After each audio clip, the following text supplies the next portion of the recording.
사람이라는 존재가 어떤 좋은 일, 나쁜 일이 생겼을 때 나타나는 그 대부분의 공통적인 것은 탓하는 것이라고 합니다. 탓하는 것. 두 가지라고 했는데 두 가지나 어떤 것일까요? 하나는 내 탓, 하나는 네 탓. 이 두 가지 탓이라는 거죠. 사람은 누구라도 칭찬받고 싶고 또 인정받고 싶고 세움받고 싶은 마음이 있습니다. 이런 자리에서는 내 탓하고 싶은 거예요. 내 탓. 이와 반대되는 상황, 뭔가 좀 나에게 이익되는 게 없고 좀 불리하고 좀 몰리고 또 불편하고 이런 데서는 네 탓하고 싶은 거예요. 이게 사람의 본능이라고 합니다. 여러분, 우리가 내 탓이라고 고백하는 것이 마냥 누군가에게 지는 것만은 아닙니다. 먼저는 우리가 내가 속한 모든 공동체에서 내가 잘못한 거에 대해서는 내가 잘못했다라고 내 탓할 수 있는 용기도 필요한 거예요. 그래서 우리가 회개 기도할 때에 저 같은 경우에는 우리가 하나님 앞에도 기도하지만 우리의 보이는 보이지 않는 죄들을 고백하는 그런 어떤 회개도 필요하지만 우리가 살아가는 현장에서 누군가에게 내가 잘못하고 어떤 일에 있어서 내가 실수하고 나의 연약함으로 내가 모르는 것으로 인해서 어쨌든 나의 실수로 인한 부분들은 우리가 내 탓이라고 고백할 수 있는 용기가 필요합니다. 무조건 우긴다고 되는 것이 아니라 그런 거죠. 그리고 직접적인 나의 어떤 실수가 아니라 할지라도 내가 속한 팀이거나 내가 속한 부서거나 내가 속한 공동체라면 내 탓으로 돌릴 수 있는 용기도 그리스도인에게 필요하죠. 잘못 생각하면 왜 꼭 우리가 그래야 되나 라고 생각할 수도 있을 거예요. 그러면 꼭 누군가에게 지는 것 같고 그래서 오해 안 받고 싶어서 네 탓하려고 하는 그런 마음도 있죠. 그런데 여러분, 우리가 내 탓을 이야기하고 고백함으로 인해서 내 탓이라는 이유로 우리가 하나님 앞에 무릎을 꿇을 수 있다면, 내 탓이라는 그 이유로 인해서 나의 부족함을 알아서 하나님 앞에 그 모든 필요를 또 공급해 달라고, 그리고 나의 연약함을 긍휼히 여겨 달라고 간구할 수 있는 그런 기도를 할 수 있다면 오히려 내 탓하는 것은 그게 은혜인 것입니다. 내가 하는 일이 너무 잘 돼서 교만하고 거만한 자가 되는 것보다 내 탓이라는 이유로 하나님 앞에 엎드리는 자가 사실 영적 승리자라고 할 수 있는 겁니다. 물론 우리가 겸손하면서도 내가 하는 일이 잘 되고 내가 하는 일에 영향력이 있고 어떤 실제적인 이익이 되고 한다라면 너무 좋죠. 그런데 우리가 성경에 많은 인물들이 나오잖아요. 많은 인물들이 나오고 또 우리가 적지 않은 사람들과 관계를 해 가잖아요. 그 관계에 나가면서 보면 정말 이 사람은 겸손한데 정말 잘 되고 참 멋진 신앙인이다라고 말하고 싶은 사람이 그렇게 많지가 않더라는 거죠. 여러분, 내 탓으로 인해서 우리가 하나님 앞에 잃었던 무릎을 꿇을 수 있는 그런 기회가 된다면 그것은 은혜입니다. 세상 사람들의 관점에서 바라보면서 해석하지 말고 우리가 하나님의 관점에서 바라보면서 우리가 잃었던 무릎을 찾을 수 있다라면, 잃었던 부르짖음을 찾을 수 있다라면, 잃었던 기도를 간절하게 할 수 있다라면, 나의 정직한 모습을 알고 하나님 앞에 도움을 구할 수 있는 기도를 드릴 수 있다라면 그건 신앙인으로서 그건 성공한 거라고 그렇게 말씀드릴 수 있습니다. 우리가 행복을 그리는 교회가 주보를 봐도 몇 권, 보면 11권이잖아요. 11년 차인 거죠. 11년이라는 시간 지나오면서 지금까지 저 아래 동네에 있다가 그리고 또 이 윗동네가 있으면서 거쳐갔던 수십 명의 사람들이 빠지지 않고 이 자리에 다 차 있다라면 여러분 제가 어땠을 것 같으세요? 가족들만 맨 땅에 헤딩으로 시작한 이 개척이 그래도 시간이 지나 열심히 하니 또 하나님께서 이런 열매를 주시는구나, 이런 은혜를 주시는구나. 여러분 많은 우리 노회에 관련된 또 제가 알고 있는 지인들 또 제 동기들에게 참 간증한답치고 뭐 이야기하면서 다니지 않겠습니까? 이 숨어있는 그런 제 안에 저 자신의 모습은 어떤 것일까요? 하나님의 은혜입니다. 하나님께서 하셨습니다. 하나님께서 행복을 그리는 교회를 세워주셨습니다. 이 모든 것이 은혜입니다. 보내주신 분도 하나님이십니다. 정착하게 해주신 분도 하나님이십니다. 함께 신앙의 삶을 살아가게 하신 분도 하나님이십니다. 말을 해놓고는 사람들에게 아유 그래 그 자리에 정 목사 당신이 있었잖아 이거 듣고 싶어서 저 그런 말 듣고 싶은 마음이 왜 없었겠습니까? 근데 이 10년이라는 시간 동안 정말 훈련을 많이 받았고 지금도 더 받아야 되지만 제가 더 겸손해졌고 더 낮아질 수 있었고 더 은혜를 받을 수 있었고 하나님 앞에 간절하게 기도할 수 있는 시간이 되었음에 너무너무 감사하고 있습니다. 적은 무리라 할지라도 우리가 이곳에 올 때는 벌써 이 자리에 온 것도 4년 정도 되었어요. 시간이 그렇게 빨리 갑니다. 거의 우리 가족만 다시 오다시피 와서 그래도 또 이렇게 12명, 13명 함께 예배 드릴 수 있다라는 것 얼마나 감사한지. 여러분 아마 제가 이 은혜를 모르고 계속 불평하고 불만을 했다라면 그 불평과 불만의 대상이 누구입니까? 하나님이잖아요. 원망을 했다라면 그 원망의 대상이 누구겠습니까? 하나님이잖아요. 떠나간 사람들을 원망하겠어요? 왔다가 다시 가신 분들을 제가 미워하겠어요? 이 상황을 허락하신 하나님께 원망하고 불평하고 탓하지 않겠습니까? 하나님 탓하지 않겠습니까? 제가? 근데 그 모든 것이 은혜인 것을 알고 다시금 이곳에서 만난 한 분 한 분이 얼마나 고맙고 감사하고 그 인도하심이 얼마나 귀한지. 여러분 성경을 통해서도 우리가 잘 볼 수 있어요. 이스라엘 백성들도 광야 40년이라는 시간 동안 그냥 수직 상승으로 그들의 신앙이 성장하고 그들의 믿음이 성장한 것이 아니었습니다.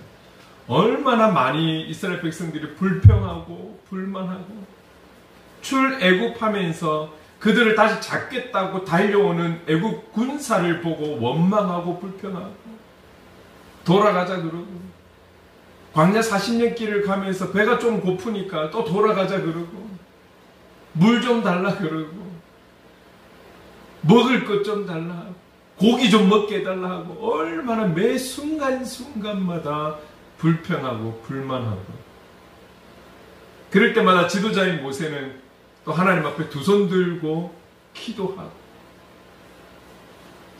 백성들의 이 이스라엘 백성들의 그 원망과 불평과 후회가 다 모세에게 가는 것 같지만 결국은 모세를 통해 일하시는 하나님을 향한 원망이고 불평이고 그렇지 않겠습니까? 그냥 가만두시지 왜 괜히 우리를 이렇게 움직이게 해서 이렇게 살아가게 하시는지 물도 음식도 고기도 없는 이곳에 그런데 여러분 결국은 하나님께서 다 먹이시고 입히시고 자게 하고 구름기둥 불기둥으로 지켜주시고 보호해주시고 때마다 물을 때마다 음식을 때마다 고기를 다 제공하셨잖아요. 여러분 가룟 유다는 어떻습니까? 가룟 유다가 처음부터 예수님을 팔 계획을 가지고 제자가 된 것 아닙니다. 흐르는 상황들을 보니까 예수님께서 잡힐 것 같고, 예수님께서 잡힐 것을 생각했을 때 자기들이 어떻게 될 것이라는 게 뻔히 계산이 되니까 머리를 쓰기 시작한 거였죠. 그 제자들 중에 좀 똑똑한 사람이 가룟 유다였어요. 좀 똑똑하다고 생각하는 사람이 머리를 쓴 게 예수를 팔아야겠다. 베드로는 어떻습니까? 베드로도 그렇게 수석 제자같이 최선을 다해놓고 열심을 다해놓고 예수님께서 잡혀가시니 결국은 예수님을 스승으로 부인하고 저주까지 했던 사람입니다. 저주까지 했던 사람입니다. 그가 처음부터 이런 마음이었습니까? 아니에요. 예수님이 잡혀가시는 모습을 보고 그들의 입장을 생각하니 그렇게 부인할 수밖에 없었고 저주할 수밖에 없었던 것이죠. 여러분, 우리도 신앙생활을 하고 있지만 주님이 우리를 등 돌리는 그런 일들이 많을까요? 신앙생활하는 순간순간 우리가 주님의 등을 돌리고 있는 경우가 많을까요?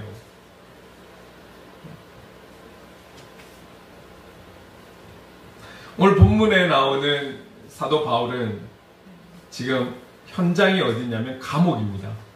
여러분 잠깐 우리가 기억해 보실까요? 성경 파노라마 하면서 에베소서, 빌립보서, 빌레몬서, 골로새서 이 4개의 성경을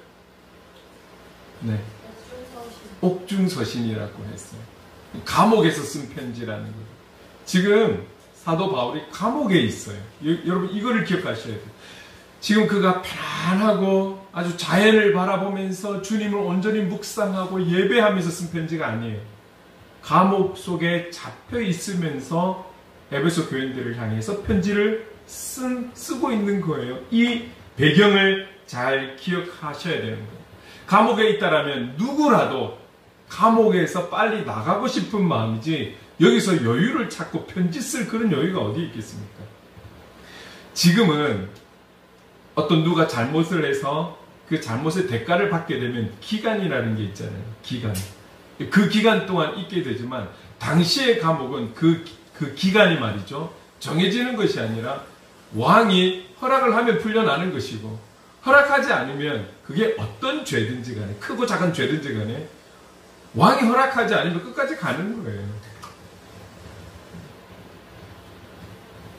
여러분 그런 감옥에서 내일을 알 수 없는 내일 어떻게 될지 모르는 그의 생명이 심판을 하는 왕에게 달려있는 그런 목숨이거늘 얼마나 마음이 불안하고 그의 간절함이 있다면 하루라도 빨리 이 감옥에서 나가는 것, 그 나가기만을 기다리면서 그렇게 보내지 않겠습니까?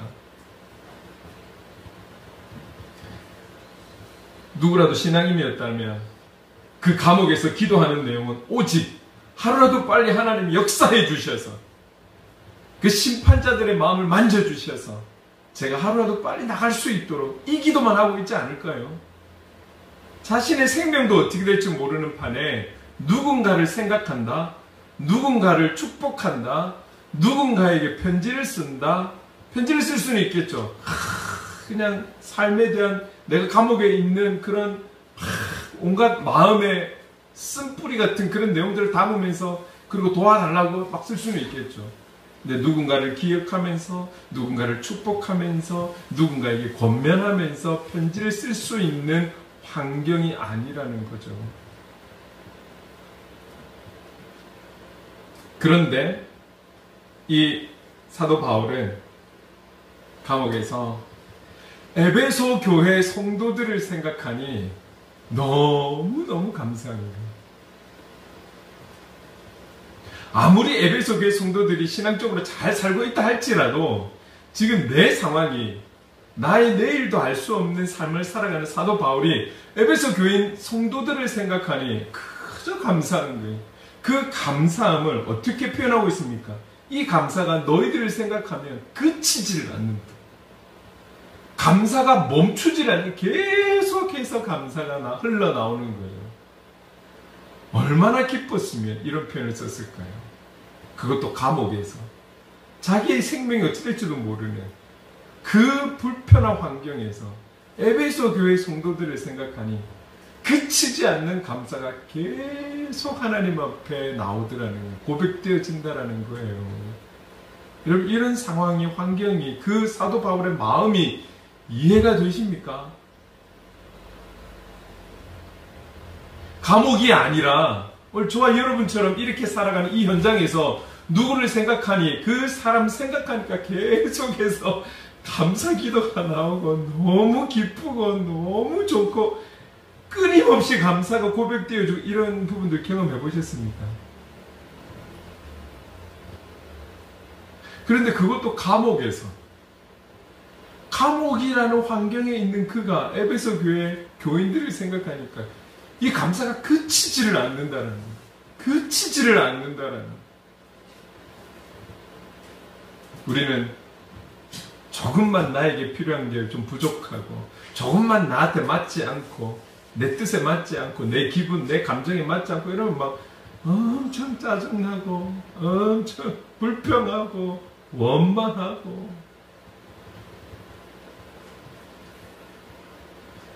그 어떤 것도 유익을 찾아볼 수 없는 감옥이라는 환경에서 자기 문제가 아닌 남의 신앙생활하는 성도들을 생각하는데 이 감사가 그치지를 않는다는 거예요.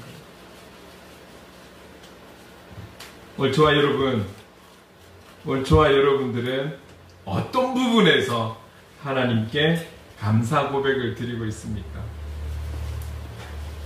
이 전반기를 살아오면서 우리가 지나온 한 주 감사를 많이 고백하고 찬양하면서 지냅시다. 조금 전에 또 같이 기도하면서 또 생각나게 하시는 감사들을 또 감사 고백합시다. 표현을 합시다. 기도합시다. 뭐 이렇게 표현을 했잖아요. 여러분 무엇을 감사하고 기도하셨습니까?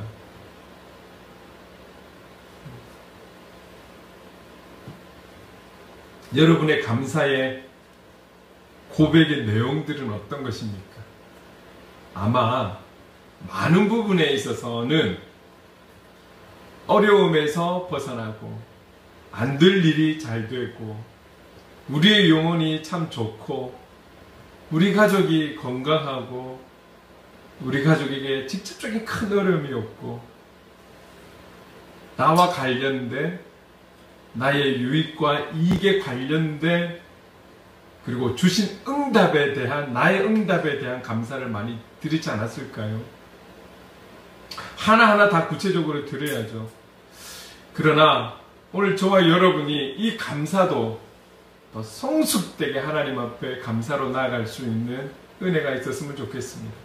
사도 바울처럼 나의 상황과 환경은 어떠하다 할지라도 세워진 에베소 교회의 그 성도들을 생각하니 너무너무 행복하고 감사하더라는 거죠. 오늘 우리가 그리스도인으로 살아가면서 이 사도 바울의 고백처럼 감사를 고백하고 찬양할 수 있는 저와 여러분 될 수 있기를 간절히 소망합니다. 아멘. 여러분 우리가 잘 알고 있는 말씀처럼 데살로니가전서 5장에 보면 우리를 향한 하나님의 뜻이 이거다라고 분명하게 말씀하신 게 있어요. 5장 16절에 항상 기뻐하라. 항상 기뻐하라. 그리고 17절에 쉬지 말고 기도하라. 항상이라는 단어, 쉬지 말라라는 것은 늘 언제나 이런 단어겠죠. 매 순간. 그리고 18절에 가가지고는 범사에 감사하라. 이 범사도 거의 동일한 의미지 않겠습니까? 범사, 모든 상황과 환경 속에서 감사하라. 이 모든 상황과 환경 전부의 모든 상황 속에서 감사하라. 그렇다면 여기서 말하는 감사는 나에게 좋은 것, 유익이 되고 이익이 되고 기쁘고 어쨌든 이런 것만을 이야기하는 것이 아니라 그 반대의 모든 환경 속에서도 감사하라는 거죠. 그럼에도 불구하고 감사하라고 우리에게 명령하시고 그것이 너희를 향한 나의 뜻이다라고 말씀하고 있는 거예요. 범사에 감사하라. 우리가 기본적으로 갖고 있는 고정관념의 감사를 뛰어넘어서 그렇지 않은, 남들이 볼 때는 불행하고 불쌍하고 안타까워하고 아쉬워하고 이런 모든 상황들까지도 감사하라. 이것이 우리를 향한 하나님의 뜻이다라고 말씀하는 거예요. 여기에는 어떤 의미들이 숨어 있는 걸까요? 다른 사람들의 시선에는 좋지 않은 것, 그리고 지는 것 같고 패배하는 것 같고 안 되는 것 같고 절망하는 것 같고 넘어진 것 같지만, 그것을 통해 하나님은 감사하라고 하는 것은 하나님의 반전이 있을 거기 때문에 우리에게 감사라고 하시는 것 아닐까요? 여러분, 하나님은 우리의 생각과 방법대로가 아닌 늘 또 반전을 이루시는 하나님이시라는 거예요. 세상 사람들이 생각할 수 있는, 볼 수 있는 그 모든 상황과 환경에서 반전을 이룰 수 있는 그런 하나님이시라는 것을 우리는 믿고 나아가야 하는 것이죠. 그래서 우리에게 범사에 감사하라고 말씀하고 있는 것입니다. 자, 그렇다면 오늘 사도 바울이 에베소 교인들, 성도들을 바라보면서 감사하는데 구체적으로 어떤 감사일까요? 15절 말씀 같이 다시 한번 읽어볼까요? 15절 함께 읽겠습니다. 시작. 이로 말미암아 주 예수 안에서 너희 믿음과 모든 성도를 향한 사랑을 나도 듣고. 이거예요. 에베소 교회 성도들이 로또를 사고 대박이 나고 일을 했는데 대박이 나고 뭘 했는데 대박이 나고, 이래서 지금 사도 바울이 기쁘고 좋고 감사하고 그런 거 아니에요. 그런 이야기가 없어요. 세상적 관점에서 보고 좋은 것을 표현하고 있는 내용이 없어요. 뭐라고 이야기를 하고 있습니까? 예수 그리스도를 믿는 그 믿음. 에베소 교회 성도들의 그 예수 그리스도를 믿는 그 믿음을 들으니, 그 믿음에 대한 삶을 들으니, 예수 그리스도의 그 사랑을 실천하는 삶의 내용을 들으니 지금 사도 바울이 막 너무너무 감사한 거예요. 예수 그리스도를 믿는 믿음이 시간이 흘러가면서 흔들리고 갈등하는 것이 아니라 더 견고하고 뿌리 깊이 내리고 장성한 분량에 이르러가는 믿음의 사람으로 살아가고, 그 믿음에 합당한 삶이 현장에서 나타나고, 서로 사랑하며 살아가고, 지체를 사랑하고 이웃을 사랑하고 내 몸처럼 사랑하고 그렇게 살아가는 삶의 이야기를 들으니 지금 사도 바울이 너무너무 좋은 거예요. 그 감사가 계속해서 샘솟듯이 끊임이 없이 계속해서 감사가 고백이 되어지더라는 것이죠. 저는 그 마음을 아주 조금은 제가 조금 이해를 하는 것 같아요. 여러분, 우리 교회의 가장 큰 단점은 제가 부족하지만 새벽에 이 시간에 이 공간에 나와서 누구를 위해서 기도하겠습니까? 여러분들을 위해서 기도하는 거죠. 여러분들 나름대로의 삶에 우여곡절이 있고 롤러코스터와 같은 우리의 인생이라 할지라도 결국은 내리막길 속에서도 반전을 이루셔서 그 힘을 통해 다시금 치고 그 이전보다 더 멋지게 올라가는 신앙의 성장, 신앙의 성숙을 이루는 주님의 인도하심을 생각할 때 여러분,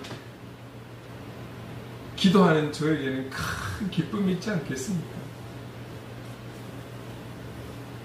로또를 사가지고 대박나고 싶은 욕심과 욕망이 제게 왜 없겠습니까? 뭐 그거 살 것도 없지만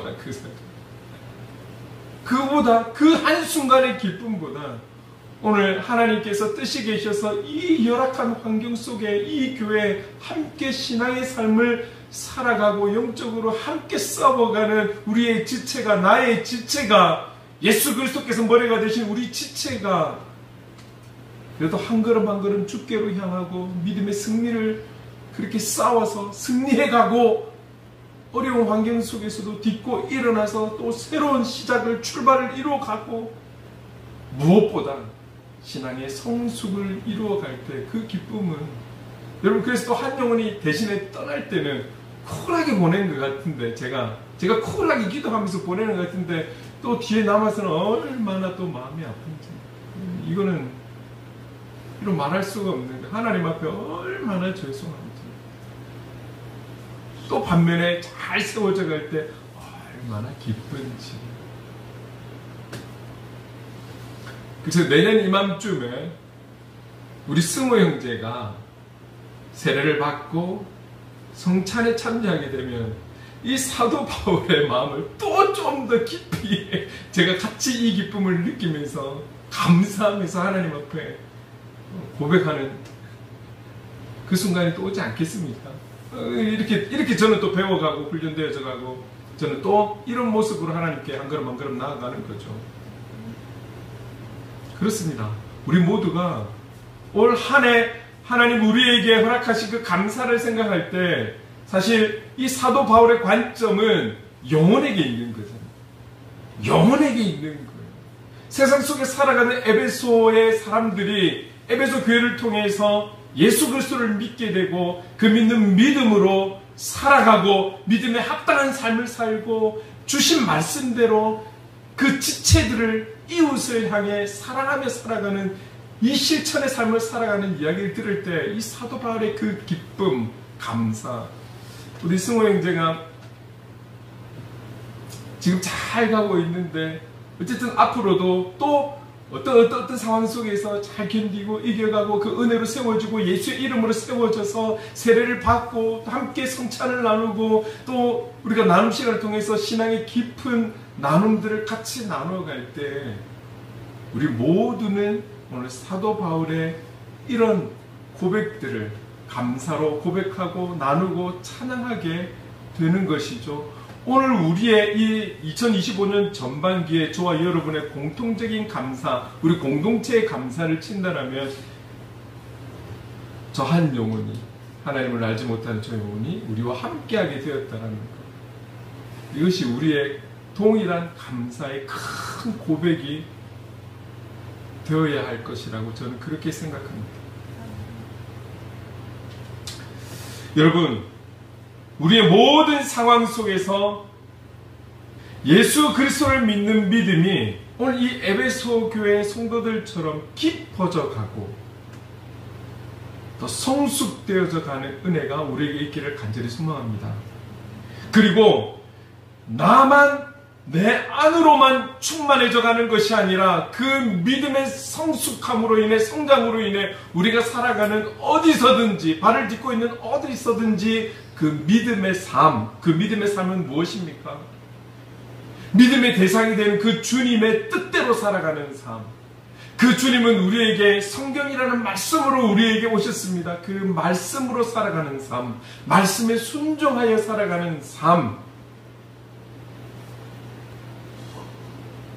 이러한 삶을 살아가는 저와 여러분, 우리 교회 공동체 될 수 있기를 간절히 소망합니다.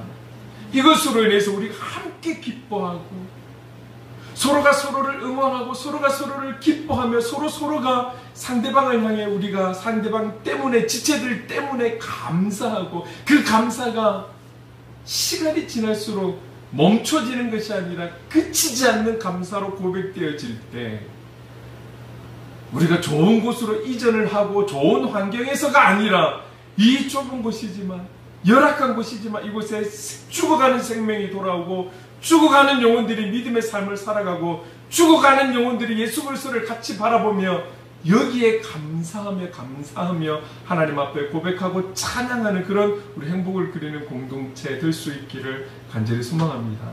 이 감사가 해를 거듭할수록 우리가 하나님 앞에 드리는 감사가 될 수 있기를 저는 그림을 그리면서 또 이 한 주를 보내왔습니다. 여러분, 한 해의 절반이 이렇게 빨리 지났습니다. 그러나 우리는 이 빠른 흐름 속에서도 이 모든 것이 하나님의 은혜였음을 고백했습니다. 남은 절반도, 그리고 앞으로 우리의 인생의 여정도 지금까지 함께 하신 주님, 지금까지 우리를 지켜주신 주님, 우리와 함께 하셔서 동일한 은혜로 우리는 살아가게 될 줄로 믿습니다. 오늘 이 에베소 교회 성도들처럼 오늘 우리의 믿음이 더 성장하고 깊어지고 더 성숙되어지고 무엇보다 서로 사랑하기에 힘쓰고 믿지 않는 가족 그리고 우리의 이웃을 향해 예수 그리스도의 사랑을 흘려보내며 더 큰 기쁨을 은혜를 누리며 살아가는 더 큰 감사의 삶으로 하나님 앞에 영광 돌리며 나아가는 그런 그리스도인의 삶의 예배자의 삶이 될 수 있기를 간절히 소망합니다. 저와 여러분의 삶 속에서 그리고 우리 교회 공동체 안에서 이 그치지 않는 감사의 고백, 영혼을 향한 이 감사의 고백, 그치지 않는 영혼을 향한 이 감사의 고백, 감사의 찬양이 계속해서 흘러넘치는 하나님 기뻐하시는 교회 공동체 그리고 저와 여러분 될 수 있기를 주님의 이름으로 축원합니다. 아멘. 설교를 마무리하면서 우리 감사 같이 한번 찬양하며 마무리하겠습니다.